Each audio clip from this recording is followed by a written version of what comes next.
I was squatting. I don't know what the hell I was thinking. I went in the office. I was like, Branch, you can spot me? Yeah. I said, yeah, Key, I got you, Key. Yeah. I had 4 plates on the Smith machine. He was like, you can go 20 no matter what. Yeah. No matter what. I was like, all right. We're in. Let's go. I got 15. I was like, I was done. He was like, 5 more, 5 more. And he's just like going. I hurt my knee squatting to that 20th rep, and he didn't give a shit. Yeah. You still he feel just it? tapped me. Good job, Key. Yeah. Good job, brother. Let me know if you need a spot.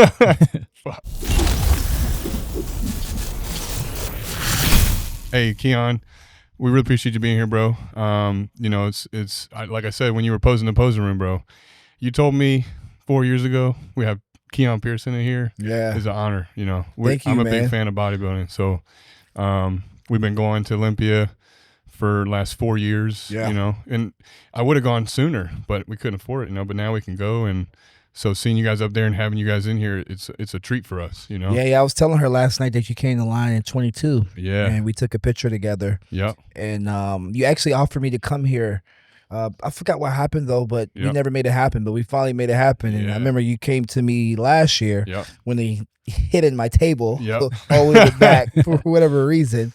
And you showed me the picture. And I was like, oh, snap. And you had the tall hair. Yeah. Yep. Had that crazy afro. Yeah. Yeah. That shit was fire, bro. She hated I'm going this year. afro. I'm not missing it this year. No. I missed it He's the coming. last 2. What? To I haven't been to Olympia. He just goes without me. Oh, you missed it? I missed it. You gonna go next year coming with this year? Yeah. Yeah. Got to. Same, I think it's in the same place. Yeah. Good. It was good. Yeah. It was a good show. So as an athlete, right, now you're at Resorts World. How is that one compared to the old venues? I mean, it's real different because all the other Olympias was during COVID time. It was in Florida. It was in Vegas, and they went back to Florida. I like the Florida venue a lot better because it's bigger. Yeah, it holds a lot more people there. But Resorts World is still cool though, and because it's convenient. We live in Vegas. It's like 25 minutes away from us. Right. So that's like the most convenient thing ever versus flying. So yeah, I don't mind it, to be honest. I feel like from a fan perspective, when I went to the Florida venue, they didn't have the stadium seating. And I think that's how it was, because we had VIP we didn't have VIP when it was in Florida. Yeah. And I said, I'm glad we didn't get VIP because you really couldn't tell a difference with the stage because it wasn't stadium seating. Oh. It was just chairs, you know, but at Resorts World, I mean, it was almost like a movie theater. Yeah. You know what I mean? And where was it at? It was at the Rio, wasn't it? What was one before? One before? Which one was it before Resorts World? Planet Hollywood. That's right. Yeah, it was Planet Hollywood. Yeah, I like that one. I thought that was good. But I mean, I think Resorts World was fine. It was a little bit off the strip, so I felt like it was more Olympia focused. Yeah, like for us. Yeah. Which I was like, yo, I feel like next year I might want to stay like I like staying at the Cosmo, you know? Yeah. Because I get a little bit more of Vegas included with it. Because, you know, it's like you gotta stay on the strip. It's like a trip for us. Yeah, for us, we was at home the whole time. Yeah. And then last 2 days we went to the hotel because of tanning and stuff.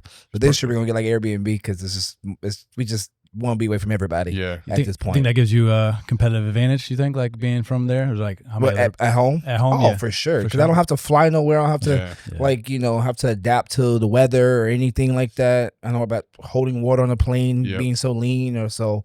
It's real convenient. It's so easy. It's honestly so convenient. My fiance had to make me like chill out. Yeah, like I would be in the house peak week just cleaning. Yeah, like I'm like 10 weeks out cleaning. I want to do everything around the house because it was so normal. Yeah, and I was still doing my routine, which was amazing. Yeah. But this year she's not gonna let me do all that. No. So got to put your feet up. Exactly. I don't know how to do that because I was home. That's a champion mentality, bro. You're like, yo, it's game time, baby. Yeah, I guess for me it was like I just need to be busy. I just need to clean something. Yeah, because I'm just bored. You know, it's the last week is a whole waiting game. I struggle peak week like just of boredom. You know, like it's just I'm so goddamn bored. Yeah. So putting your feet up. Yeah. So you train arms and shoulders today. Yeah, and a little bit of chest. How was it? It was crazy. It was good. Great equipment in there, man. I enjoy this equipment. Thank you, bro. Yeah, I mean, I came from Madhouse back in Atlanta, Georgia. Yep. I'm sure you probably heard of that gym. Yeah. Super huge. We sold some stuff. Yeah. Yeah. It used to be like a groceries. I think it's like the size of a Walmart. Bro, honestly, it's massive. Like their collection is probably the best in the world. I mean, he has a museum in the back, where it's just art stuff. It's crazy. He's a hoarder. Yeah, I tell him that all the time. Well, he's also, and then the Arnold, they used his kegs for the strongman competition. Yeah, which is super cool. Yeah. You know, I mean, you have to go like source those at like a gym, you know, to have those there. It's like, my best friend / brother Jerry is, shout out to Jerry, is he was at the Ohio together, and so he had help with those dumbbells and stuff and all that. Yeah. But it was crazy. But the gym was great. Loved the environment. That's my type of gym. Yeah. Posing room was great. Yeah. It's simple, dark lighting is it's not hard to figure out. And I love it. Yeah. So it was good. What you used today, what was your favorite piece, you think? I mean, I like some of everything in there. I know someone had asked me earlier, like, what's your favorite company or equipment here? I was like, well, I like some of everything and through all. Like, I love the Preacher Curl. Jim Licco? No, it wasn't that one. It was the very first one. I think you had like two of them. Huh? The Icarian one? Yes, that one. Yeah, the horizontal. That was my favorite one. I never used that before. Oh, really? Yeah, not that specific one, no. But that was money. That was really good. It's got the chain on it. Yes. So it's like old school. I like that a lot. I think I saw a Body Master chest support row in there. Yep. I think that's probably the best chest support row out there. 100%. We just got that one, I think, recently. Yeah. I didn't use it, but I kept eyeballing all day. Yeah. You're going to train back tomorrow?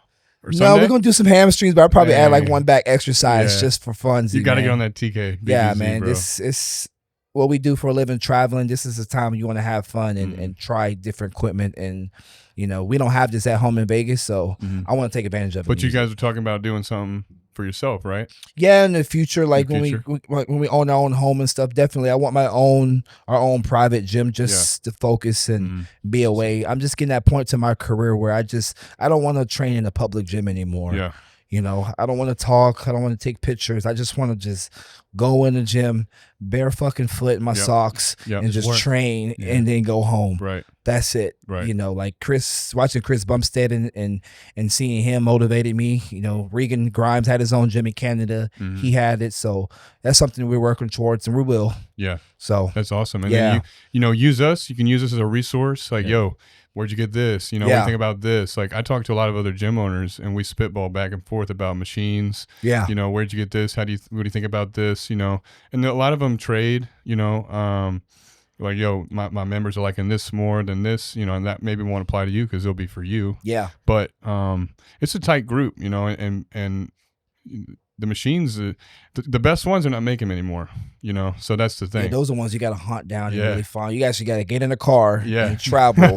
That's something a lot of people He knows don't. A lot about driving in the car. I mean, it's something a lot of people don't like to do. But when you want to find this type of equipment, you have to really find it, and it's cool to see this type of. We kind of did the opposite way. I mean, you were driving when we started all equipment first to start, and then we found the place. So we had all this equipment just like in storage. We had all these storage units. Oh, so it was equipment first, then find space. Yeah. Well, I guess that's just how it worked out. Yeah. It worked. It worked. Well, the thing was, like I told you, it started in COVID, right? Like all the gyms closed. We were like, yo. Like my mental was fucked. Like, mentally I was like, yo, I need a spot. Like I need somewhere to train because all the gyms closed. And I started talking about it. And I just it was a gym. My very first piece I ever bought was a gym in Portsmouth that closed. It was an old school Blue Nautilus leg extension and the prone hamstring curl where like the weight was like in front of you, like way over there, you know? And they were super heavy. And, my buddy AJ was helping me, and we used his pickup truck, bro, and we drove all around the country. But I remember my first machine, and like, I had no idea. Like, I think I paid $300 for those things, and they're not even in here anymore. You know. But I was just buying stuff left and right because so many gyms were closing down. Yeah. And then as it got deeper, and because initially it was like, oh, it's just gonna be this little thing, but then the city was like, no, like we actually need this, you know. And I started talking about it. Bobby's like, yo, let me get in here with you, you know, let me work with you, you know. And I was like, perfect, bro. You can take the media, you know. We talk every day, you know. He doesn't live here, but every decision. I came down to Richmond enough to know, like, I was like, man, he posted like RVA Iron Gym. I was like, whatever you're doing out there, I'll help you. I didn't. I was like, he's like, I need a partner. I was like, say less. It all worked out. Yeah, because I've been down here enough to be like, there's only corporate gyms out here. I've trained down here a lot, and I used to, you know, Men's Physique. I used to be in it, and I'd be like, I just don't love that. I've been looking for, just like you travel and you're looking for these specialized gyms. Yeah. When they don't have them, you're like, you kind of let down. Like, you don't have one. And Richmond didn't have one, and Brandon was like, I'm going to do that. And I was like, that's the way you got to cater to a place where like they don't have it. You know what I mean? And that's how you draw attention. Yeah. Like it's a gym in Minneapolis. I do a guest pose every single year. Seems like every year now, and they have a gym there, a really good gym. The lighting and everything's pretty similar to here, and bodybuilding don't really exist there, but the bodybuilding community they do have all goes to that one gym, and people love it. And so I seem like that's what you guys are doing. And I think it's important too, like, it really first started off like collecting these machines, but then I would say within the first like 3 to 6 months, I really realized that it was less about the machines and more about the people. Yeah. And that was like it happened quickly. And I didn't really consciously think about it in the beginning, like initially, because I'm a machine head, I like the different stuff. I want to have the best, but, I mean, the culture and the community aspect of it and the members is absolutely the key, bro. And we've sold stuff that I like personally, but it wasn't getting used or people didn't really want it, So that's the thing too, like that culture and the community aspect of it, like, and initially, right, like when we came to the space, we were like, yo, the spot might be a little too small, because it was 7,500 square feet. But what we came to find was it kept people closer together while they were training, and so they started feeding off each other's energy a lot more. People would say, well, I train here and it's 25,000, 30,000 square feet. You're training like an old shopping center, a grocery store type thing, and it's like, it's great because you can have all those machines, but you almost lose that feeling that, dude's over there deadlifting 800 pounds. You can feel that if you're in here. Feel that energy. You feel that energy, you kind of thrive off of it. So, everything.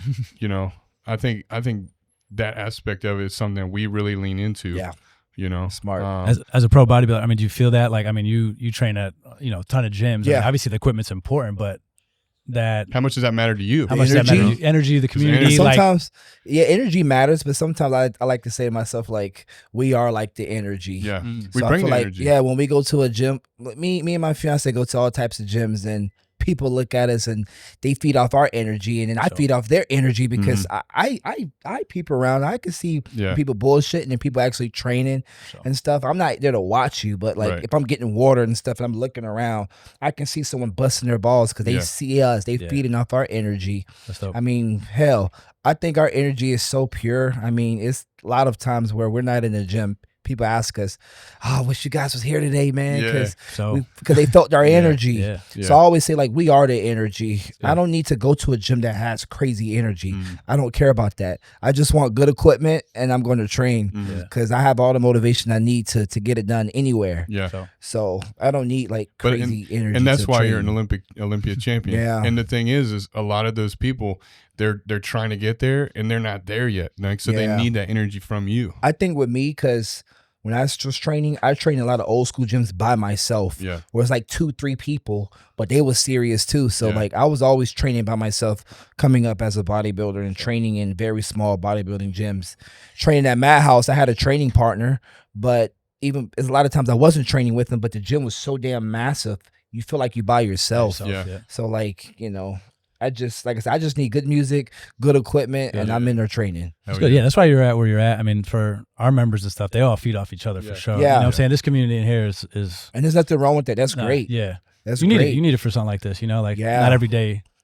Also, the pros are popping in. Also, the people that need to feed off energy, they need to learn how to create their own energy when they don't have that around. I think some people get that from here. They find someone they like that has that energy, and they start working with them a lot, and then they start creating their own and getting that confidence. Yeah, I think when you have the confidence in an actual solid goal, like I said, you will create that own energy. That's what's up.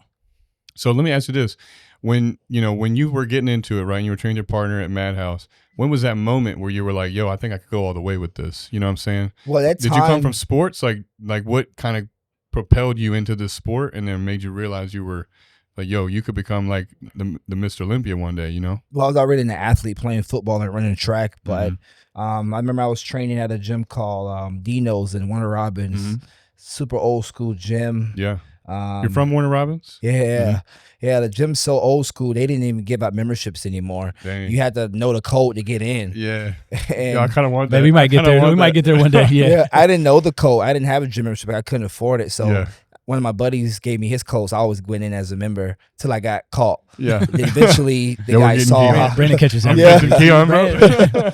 I never told this story, but the guy had saw me and he was like, he gave me a free gym membership. Yeah. And or whatever. And so I was training there and I saw my very first pro bodybuilder. His name was Dorian. He was sponsored by BSN. He was a huge 300-pound, 6-foot bodybuilder. And I saw him. I actually got a picture. Maybe I could show you guys afterwards. Maybe you could put it on here on the screen or whatever. I got a picture I took with him and I was spotting him on 415 bench. Dang. And that was my first time ever seeing someone that huge and moving that weight. And he did it with 10 reps easy. I was like, God damn. Yo, he knew what he was doing, bro. Yeah. And I was kind of trained like a bodybuilder, but I really didn't know. That changed your perspective. I was just always training arms and like a little bit of shoulders. I didn't know anything about the back machines and leg machines and stuff. And he kind of like put in my ear about bodybuilding and it went one ear to the other. And then moving to other gyms, a lot of people say, "Hey, you got the potential to compete." So I just randomly jumped into a show like 8 weeks out. And I wound up winning it. And I was like, okay. Yeah. And then I did another show, and I won that. How old were you in this period? I was like 20. 20. And then I got my pro card, but I still didn't think that was something I really wanted to do. I think what opened my eyes that I can be really good is when I placed 4th at the Arnold Classic, my second show in the Classic. That's when I realized, like, I think this is why I want to go all the way in. And I just went full throttle. Yeah. So. Now let me ask you this. You think... When you met the guy, his name was Dorian. Yeah. You met Dorian, and he has you come spot him, and you see 405. Like, yo, maybe he was like, he knew what he was doing, where you could take that to the next level. He's like, yo, I'm about to show this kid like what's really possible. You know what I mean? Yeah. You know? Yeah, I mean, you think about stuff like that, like for like a guy like, you know, he's older, he's a pro, and he's like, yo, look at this kid, he's over here. I'm gonna do this. I'm gonna show him. He's like kind of opening your eyes to this whole new world. Yeah. We see it in here. You know what I mean? I feel like he could ask anyone else a spot. Yeah. Because I wasn't the only one in it, but he asked me. And I was like, okay. That could have been the pipital moment in your life, you know what I'm saying? Yeah, that was like, crazy. Man, yeah. Yo, it's crazy too, because when you talk to people like this, they almost always tell you the first time they saw their first real bodybuilder. Yeah. You know, like when I was stationed in the Marine Corps, I was out in Oceanside, and I was training at it was World Gym down in San Diego before they renamed it to The Gym. Okay. And I was just on a weekend, like I had took my motorcycle down there, and I forgot I was training. I think I was training my buddy Paul. He owns a gym out in Cali. But I turned around. I don't even know who the guy was, man. And I was I think I was 21, and this dude's arms, like he was doing triceps, and it was like Raleigh Winkler, bro, like just insane, bro. And I couldn't stop looking at it. You know, I was like, bro, what is that? You know, this is like the first time I've ever seen a real bodybuilder in person. Yeah. You know. And it was wild, and but I feel like every person like that likes the sport, you know, is a fan of the sport, and you remember that first time. You always do. That's why, like, I appreciate when like people see me. It's a lot of times people haven't even seen bodybuilders, so they saw me. Yeah. Because I was that person, like I was them, you know. When I saw Dorian, I was like, this is crazy. How someone head that big, and shoulders and everything is so big. I remember remember the magazines? I mean, those are the guys you wanted to. Anybody on BSN, you were like, muscle mag I want to be them. I know. First muscle mag I ever saw was in my buddy's basement. His dad's magazine. It was Branch Warren, which was crazy because Branch Warren was it him or Brandon was the first pro? I think it was Branch. Branch was second. Who was first? Branch was second. Branch was second. Yeah. So the second Mr. or Olympian that we had at the gym was Branch, which was wild because I mean we got videos of him in here. The triceps, the cable tricep press down was so light for him that he had to start doing tricep press downs on the lat pull down because he needed more weight. So he's in here, bro. We were open for like a couple months, and like, yo, and we're like telling people, like, man, like, Branch Warren's coming to Richmond, and you know, he starts raging on the machines. Like, man, I remember he's hitting he's doing the easy bar curls, and he's just ruh, and he throws it down, and I'm like, like I was a gym owner. I'm like, oh, that's expensive. But I'm watching them like, yo, I fucking love it, dude. Yeah, I'm like, yo, I don't care. love it, That's expensive. I'm like, yo, anybody else does that? One thing about Branch, man, because I actually used to train. I had a lot of training sessions with him back in Texas, which I don't regret. Yeah. Except for one session that hurt my knee in. I was squatting. I don't know what the hell I was thinking. I went in the office. I was like, Branch, you can spot me? Yeah. Like, yeah, Key, I got you, Key. Yeah. I had 4 plates on the Smith machine. He was like, you can fucking 20 no matter what. Yeah. No matter what. I was like, all right. We're in. Let's go. I got 15. I was like, I was done. He was like, 5 more. 5 more. And he's just like going. I hurt my knee squatting to that 20th rep, and he didn't give a shit. Yeah. You still feel it? Tap me. Good job, Key. Yeah. Let me know if you need a spot. That was it. He didn't care. As long as you get 20 reps. Yeah.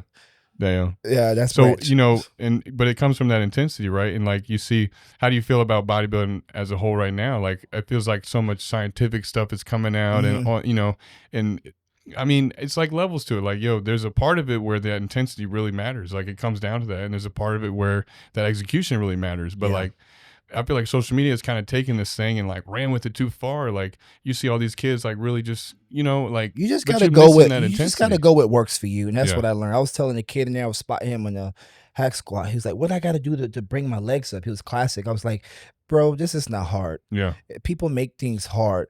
And I was like, I was spotting him. He had really good form. Yeah, he said, "I'm gonna do 10 reps." I was like, you fucked up already. Yeah. I was like, you're already telling yourself you're just going to do 10 reps. He did easy 10 reps. Yeah. And he had like 8 plates per side on the hack squat. Yeah. And I was like, one more. Yeah.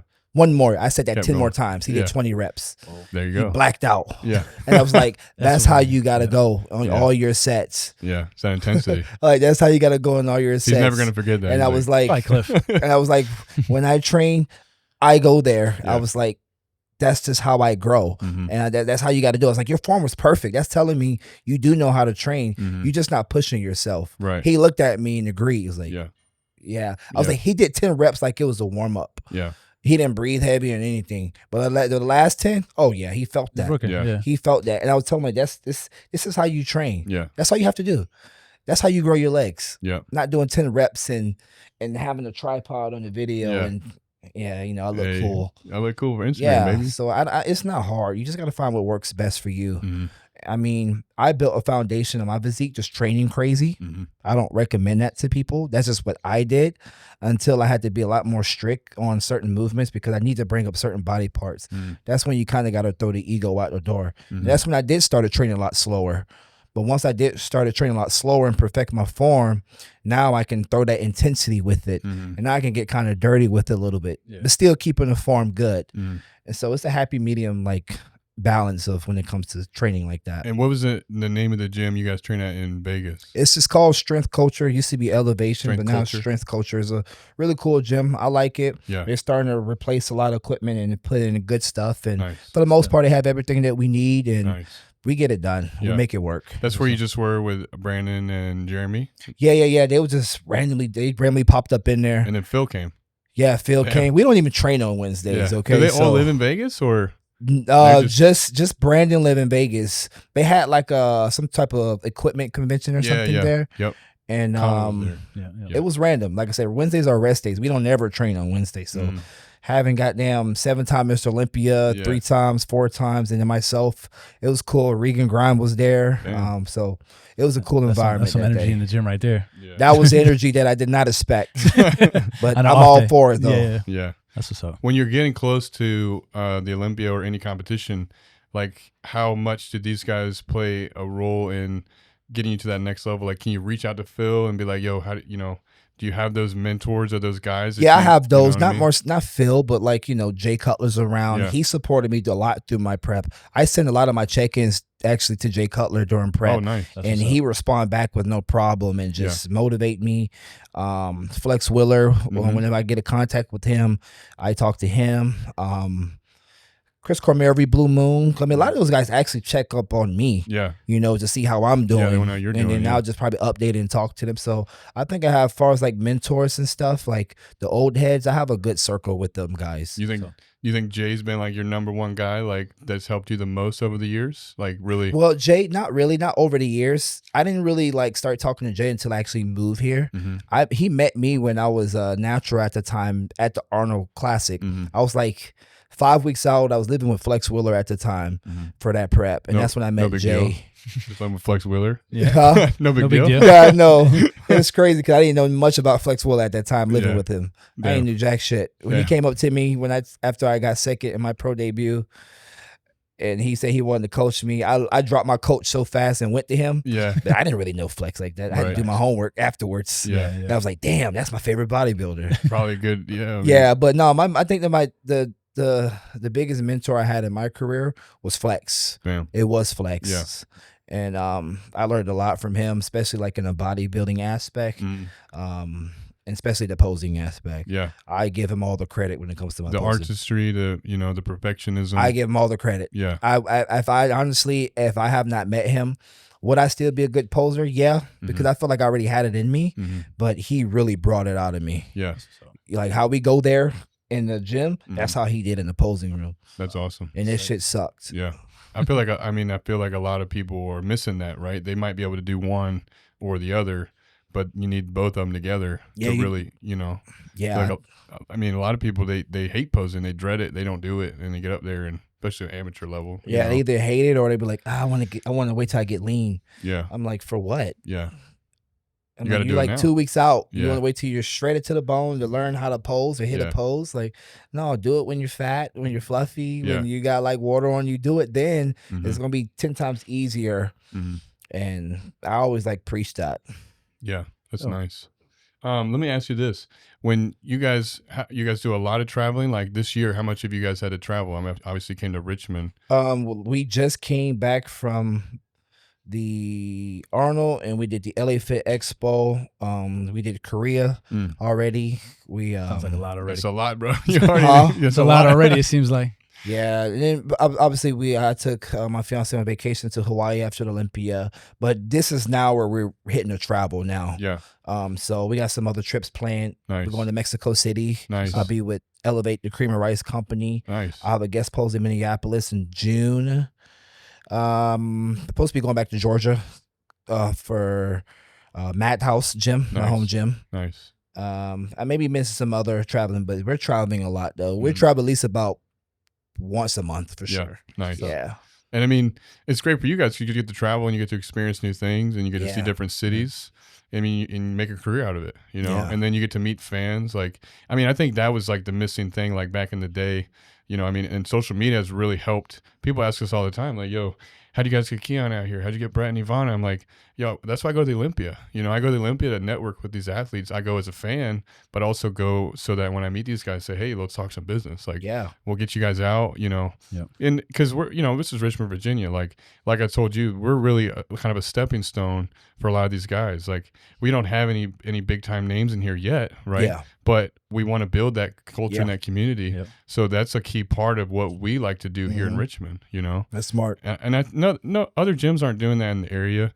And I think, that's our niche, what I'm saying? That's why I got Richmond Bodybuilding MECCA on the wall, because we do that, So it's fun for us, and it's something I love doing. Yeah, it's important to build those relationships and going out there, spending your own money just to watch us compete, but also network. And that's smart. And I'm noticing a lot of people do that. Yeah. People come to us all the time, want to network and do a guest post. I mean, hell, most of my trips are from people coming to me from the Olympia. Right. Yeah. If I'm being honest. And then they hit us on the email and we bucked. There you go. Yeah. It's the best thing. It's always something when you see people online, or when you get to see them in person, it's different. You know what I'm saying? You want to feel the energy. You want to make sure you're bringing the right people out. And that's the time you want to shoot your shot to get them there or whatever. Yeah. If you weren't bodybuilding, what you think you'd be doing? I have no clue, to be honest. Bro? I really have no clue. That's what's up. I don't know. When I was growing up, I just wanted to have a 9-to-5 job to make money. That's all. I just wanted to make money. I didn't really care. But then when I did fall in love with training, I always wanted to work. It was weird because I'll be working at like Dollar General, Walmart or something, but I'll still be on the field training like a football player. I just always had this weird vision of, not weird vision, but I always had this vision of just being an athlete in something. I don't know what, football or track or whatever. I just always trained like an athlete, even when I was working those corporate jobs. And, you know, but I didn't really know what I would do after that. Probably personal training, but I stopped loving that, to be honest. I was tired of like investing myself in people. I just wanted to focus on me because I just needed to find a way to like get out of Warner Robins, and bodybuilding gave me that opportunity. That's what's up. Yeah. I think when you find your passion, I mean, I found my passion in photography and videography. I was doing accounting. I used to be an accountant, and that was accounting major. Boring as hell, you know what I'm saying? But once I found my passion, it was real hard to go to work after that. You know, like when you find it, it's like that's what you want to do every day. Every day, and it don't even feel like a job no more. No, you know? No. We live the dream. It don't feel like a job. It's funny because I tried so many jobs. I tried the fire department. I tried the police department. We've done a lot too. I tried like different type of careers just because my friends was doing it. I tried the military. I was in ROTC for 4 years in high school. And I wanted to go in the military, but that didn't work out either. So I tried different things, man, but it just wasn't it. It was supposed to be. For sure. Yeah, it just wasn't it. It's supposed to be. You know? It's crazy. I mean, we do what we love every day, and people are like, man, you guys work so hard. You guys always working. You're like, we just never work to us. You know what I'm saying? We're like, we live in our dream, you know, like it's easy to do that. You know what I'm saying? It's easy when you live in your dream, it is easy. It's not hard. People look at it from afar being like, damn, you guys put in a lot of hours. You know, you're always at the gym, you're always working out, but you're like, where else would I wouldn't want to be anywhere else. You know what I'm saying? Yeah. It's not hard for us. Like we do it all day, every day. We talk to each other literally every day. It's so funny when people don't know about bodybuilding. Be like, you always in the gym for like what, about 6 hours? I'm like, no, we're like about 2 hours. Like that's about it. Yeah. How long are you in the gym for? About 8 hours a day? No. That sounds crazy. Yeah. No, I don't think that's really possible. No. Maybe working in the gym but not working out. Working out, yeah, nah. What about family? You got a big family, don't you? I read like, son, you got a big family. Like you grew up with like your brothers and sisters. I do have like close family. I have a brother and I have a sister. Nice. My mom, my pops, they're based out in Georgia. Grandpa based out in Georgia. Nice. Uncles, those use like my close family, my closest family. But I do in general have a big family. Everybody just spread it out in Georgia though. That's what's up. They get to come see you compete? Yeah. They get to come see you compete? No, not really. No. No, nobody really come to see me compete much. As long as I got my fiance and my coach, I'm happy. If they come and support me, that's like extra, you know.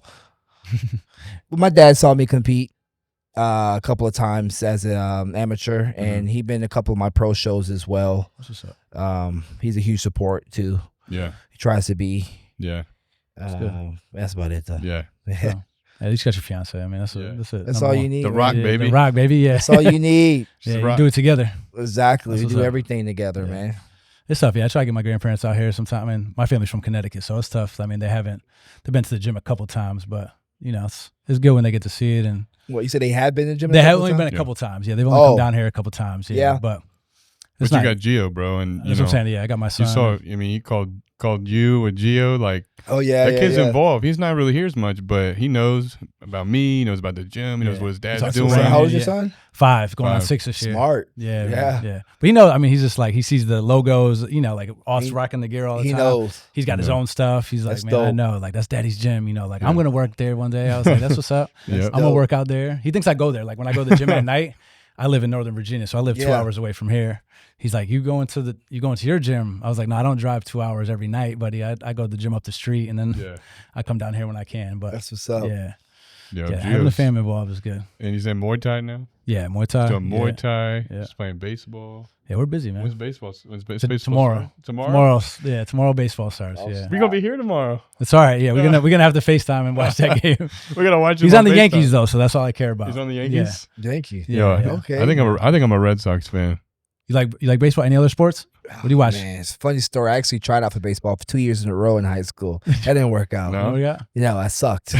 I tried basketball. I sucked. I couldn't even do a layup. I would bounce the ball and I would hit the backboard so hard I couldn't even do a layup. I think I was strong my whole life, and sometimes I didn't even really know it. Yeah, finesse putting the ball in the hoop is but no, just track and football. Track and football. That's my main thing. That's what's up. Honestly, if I can go back, I would like to walk on in track. One thing about track, you have to run all 4 years in high school. I only ran my senior year, but my senior year I went to state my first senior year in the 100, and I realized like how good I was. But I didn't know you could actually do a walk on in track. I had a couple of buddies and they was pretty good. I didn't know that, so that's one thing I wish I would have went back to do. I could have did, but God had his own plans. I tried to go pro in baseball. That was my thing, but that didn't work out. No. But now I'm here. You know what I'm saying? It all ties together. It all works. You played soccer? Yeah, I played ball at VMI. It was D1, and that's what when I grew up, I was like, yo, I want to play soccer D1, and I was pretty good for where I was, but then I went to play D1, and I was not good, and I fell out of love with the sport. That's kind of that's how I transitioned into getting into bodybuilding. Yeah, because I had that athletic drive, and the passion to compete. But when you play D1, bro, like every single day, like all the training and also I wasn't good anymore, so it stopped being as fun for me. Yeah. You know what I mean? So like soccer's hard, man. Yeah. I tried soccer my 7th and 8th grade. That didn't work out either. Yeah, I didn't know how to kick a ball. Yeah, I didn't know how to control it. Yeah. I was so fast, I didn't know how to control the ball. Yeah, you just ran past it. Yeah. They would kick the ball to me, and I would try to like stop it. Yeah, but I would miss it. Yeah, like I was just trash in every sport. Football and track. Yo, except bodybuilding. I mean, bodybuilding. It was the only one, bro. If it was a physical contact or like running away from something. Yeah, I sucked at everything. I'm so glad we got the gym now. I mean, I don't know what I would have done after sports. Like the gym was like only thing I had left, I was like, man, I could at least do that, like, especially by myself, I really had a hard time in college, like finding people that wanted to work as hard as me. I'm like, you want to go throw, you want to go hit? Nah, I want to go out. I want to do this. I'm like, man, if I just go to the gym by myself, I don't need to worry about nobody. As long as it's open, I could just lift the weights and get in there. But then you start getting better and better, and it's no longer individual sport. It's a team sport at your level. Especially. I mean, Sydney, my girlfriend Sydney, she's doing Universe this year. And I mean, I do everything I can to take stuff off her plate so that she can be fully focused. It's a selfish sport. Yeah. And you are by yourself on that stage, but you do have to have a team. Yeah. I tell people, it's not like you have 20 people on your team like other sport or 60 people, but those 4 or 5 people in your circle take you a long way. People think we're on that stage by themselves. I'm not on the stage by myself. She's on stage with me. My coach is on stage with me because they was with me the whole way. And you're hearing them. That's how I look at it. You're hearing them in there? Yeah, exactly. I'm on stage. She's right there in front of me. I can see her in front of hundreds of people. I can hear her over everybody screaming. That's good. Everybody. It's so crazy how in tune you are with your team. Yeah. It's crazy. Who's your coach right now? Patrick Tor. Oh, P Tor. Yeah. Yeah. P Tor. Shout out to P Tor. He's a great coach. I've been with him since 22. Yeah. And we've done a lot of great things together. Nice. He believed in me. He pushed me very hard. He's super strict, very strict. But I think that's the coach that I needed. Yeah. When I was looking for a coach at the time, I just needed someone to really be on me like a sergeant, to be honest. Yeah. I needed someone to be on me. I needed something simple, no spreadsheets or anything. Because the coach I had before that, he was kind of like that. It was just too much for my brain. Yeah. Just send me a meal plan. Yeah. Just tell me what I got to do, and I'll do it. Yeah. And Patrick is like that, and it's perfect. And plus, Patrick takes the time, and he checks on me. I mean, in prep, I had to send check-ins with him every day. Yeah. And he talked to me every single day for my whole prep. I think, end it off. If you had to tell the people, give some motivation, some tips, like how would you end it? Man, y'all guys don't need motivation. You are the motivation. You just have to find it. You have to find it. If you have a goal, that is your motivation. You don't need me to be your motivation or YouTube. It's got to be yourself. You got to find it and take it out of you. And that's something I really believe in. You don't need motivation. Yep. You are the motivation. I mean, you guys are motivated to come here every single day to make this gym better. Yep. I mean, that's what you guys want to do. It. Yeah. Like this is what driving you. Gotta find your why. Gotta find your why, man. If you can't find it, you better find it. Hey, Keone, we really appreciate you coming out, man. We appreciate you coming on here. Yeah, man, I enjoyed it, man. I enjoyed the gym. First one, the Iron Talk. Iron Talk. Let's go. Iron Talk. And I guess next time you guys see me, title number 3. Title number 3, baby. Whoa. Coming up Let's quick. Go. Hey, October, I'm going to be there. Maybe you'll hear my voice in it. Keone. Yeah. How you gonna say it? Keone. All I'll try to hear it. The wifey's gonna be taking over. You know what I'm saying? Yeah. Cool. All right. Well, all right. We'll wrap it up. Thanks, appreciate you, bro. Yes, sir. And until next time. We'll see you.